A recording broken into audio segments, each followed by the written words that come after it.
All right, that was U.S. President Donald Trump speaking at the White House Correspondents Association dinner that had been rescheduled after a gunman burst into the first iteration of the dinner back in April. This is the very first time that the U.S. president has spoken at this event. Usually, this is somewhat of a comedy routine for presidents. This one sometimes seemed that way and other times seemed like a very political speech. But he made reference to the previous iteration of this dinner, saying that attempted mass murder was an assault on our democracy and that we do not yield to political violence.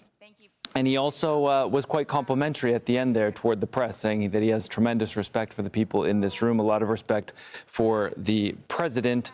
And he also did mention Iran as well, saying that they are still talking, though they haven't made a deal yet. Okay, let's bring in Manuel Rapallo, who joins us now live from the White House. So, Manny, as I mentioned, this speech sounded a little bit different than it usually does at this event when presidents give this speech. What stood out to you as you were listening? That's a great question, Scott. The president said a lot of things, and I took a few notes of the things that he said that stood out to me. He had a few opening jokes that were pretty good. He made a joke about seeking a third term, assuring at the end that he was only joking. I think he also made a joke near the end there that he was going to pursue a fourth term and put a hat on to nail that joke home.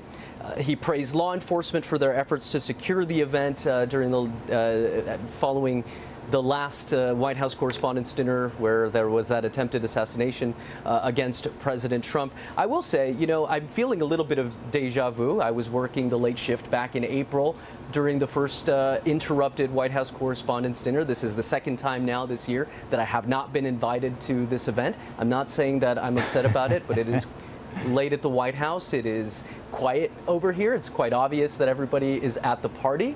I can actually hear the crickets. But in all seriousness, this is an event that traditionally is meant to highlight satire, highlight levity. Many were hoping that that is what tonight would be all about and not be interrupted by the same things that happened back in April. And it is, at the end of the day, a celebration of the First Amendment, which enshrines freedom of speech, freedom of the press, and I'm at a loss for words. That was a very long speech. It sure was, and I'm so sorry to hear that you didn't get an invite this year, Manny. But if it were me making the decision, I would definitely have you. Look, the president has had a contentious relationship with the press, of course. What would you say his relationship with the press is now? And I guess I'm also wondering why, I mean, he hasn't done this event in the past. This was the first time he's done it. Why did he want to go and do this year? That's right. Contentious, at times a combative relationship with the press.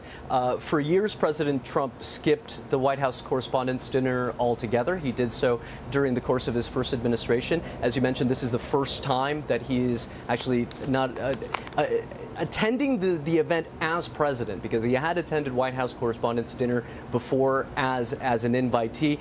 But I think for President Trump, you could argue that this is a political opportunity. The White House Correspondents' Dinner is not only a media event. This is an event that draws in high-profile figures across Washington and across the United States, not only journalists and lawmakers, but also industry leaders, celebrities, and many influential people. So for President Trump, this is a political opportunity to be in the same room with a great many influential people while continue to be the center of attention, and that provides an opportunity for him to engage with institutions that have largely been critical of the president over the years, as long as he sees it as serving his interests, of course.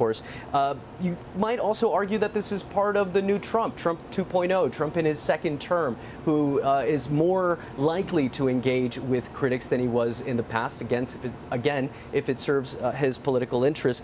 But again, this is largely seen, or historically, traditionally seen, as a night for political reconciliation.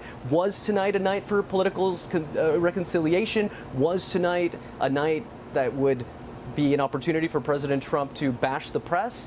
One might argue that it was a bit of both. Yeah.